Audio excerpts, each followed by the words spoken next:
Hey guys, Nick O'Neill of Fortuna Found here, and if you're like me, you're in a place that has a shelter-in-place or a stay-at-home, stay-safe order, which means that kite flying is pretty restricted. Most of our parks around here are closed, access to beaches, access to open space is closed.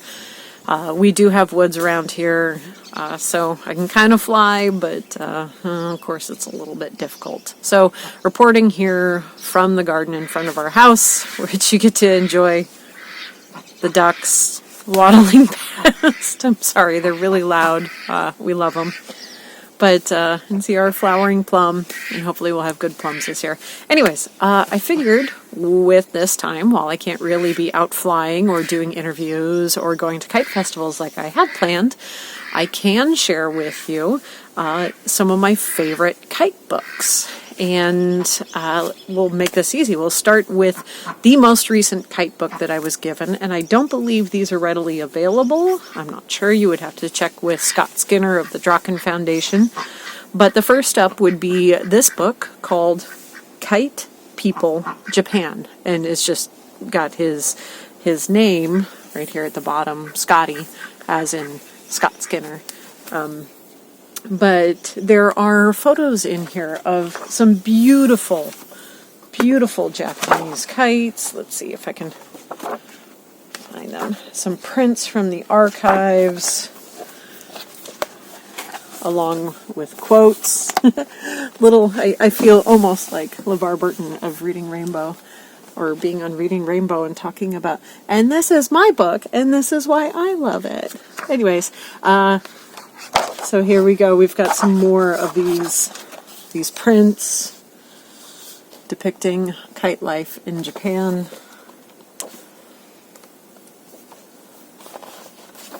And along with more quotes. To me, it's just an interesting take on art and beauty, and so I like kind of flipping through it every now and then for inspiration.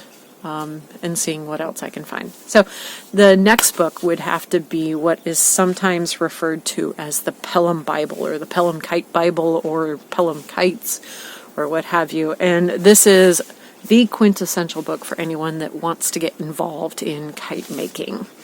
And it's very easy to find. It looks like this. And while most of the designs in here are a little bit more on the dated side, it's the classic kites. Some of the fittings we don't use anymore. They've been upgraded to other fittings. But there's a lot of useful information in here. There's some plans. There's traditional plans. There's, complex plans. And there's historical information. So, I will admit, when I first got this book, it was a little bit of a dry read. I kind of wasn't sure about it, and it didn't really capture my attention. But it's been sitting on the bookshelf, and I keep kind of coming back to it every now and then as a reference, and that's where I find my value for it. It's not an easy read or something that is really gripping, but it becomes an invaluable reference book if you're looking to design or build kites. It's kind of a perfect launch point. All right, so the next book, you can tell I kind of have a love for all things Scott Skinner and the Draken Foundation. The next one is this Paper Wings Over Japan, simply titled Kites. This to me is a beautifully put together book. This is edited by Scott Skinner, Ali Fuino, with contributions by Tal Streeter, Scott Skinner, Masaki Modegi, Susomu Hiroi. I really apologize if I mispronounce names. I'm very bad with pronunciations, and so mea culpa. But there's just some beautiful history in here. And then, let's see, there is also the information behind some of the classic imagery of these kites, which to me is interesting that patterns get reused or kind of modified and reused, and they have very, very special meaning. So this was an interesting book for me to kind of piece through and reference back. The other part that I like about this is that there's a section called Skilled Hands, Kite Flyer's notebook, and it kind of goes into detail about some of the people that cross paths in Japanese kite making here recently. So I really also do appreciate this book. If you get a chance, go check it out. All right, so the next book, you could probably notice a theme here, would be the making of Japanese kites. To me, this book by Masaki Modegi is also interesting. There is a lot of technique, and there's descriptions of how to build traditional kites, and there's also what characters should be used on a Edo Kakudako, kind of the glossary of selected traditional kites, their meaning, the shape has certain meanings, the tools, everything in there, including steps to follow. So I've kind of been referencing this one here recently for some miniature stuff that I'm making, and also for getting a better understanding of how to split and shape bamboo, which is an art in of itself. And yeah, so big love for this book. All right, and last but not least, and actually before I even get to this last book, let me say that I have a ton of other kite books and absolutely appreciate them.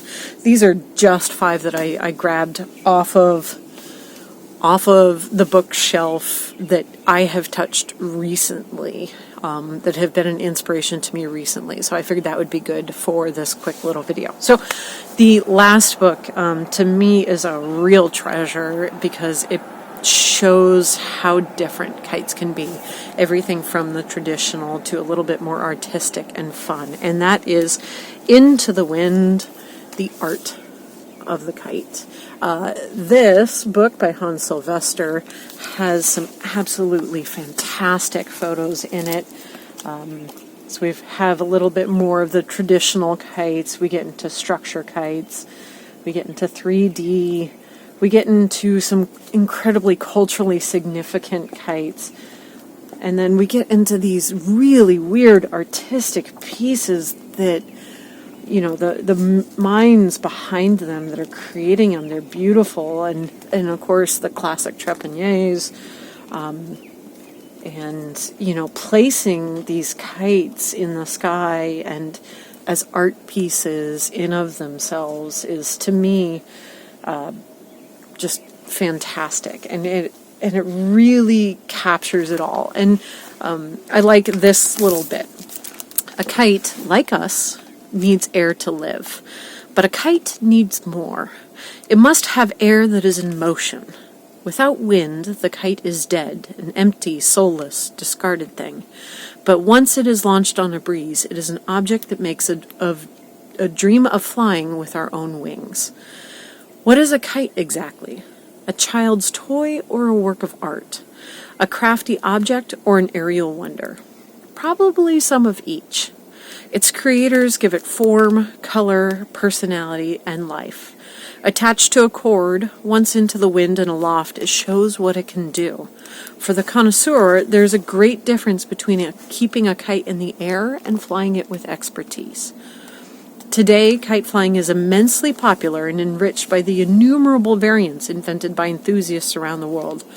Yet the kite itself remains a poetic object, exquisitely old-fashioned and mysterious. Whether it takes the form of a mask, a bird, a seashell, or a bicyclist hardly matters. So I think that really, really sums up this book.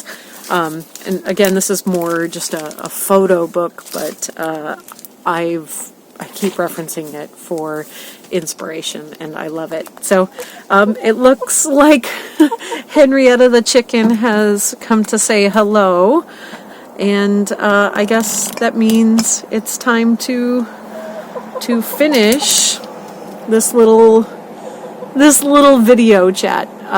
So I hope everyone is making it through their shelter in place or their stay-at-home order or what have you. And I will chat with you soon, and hopefully I will have a very good video for you available regarding me making a kite or doing some kite flying.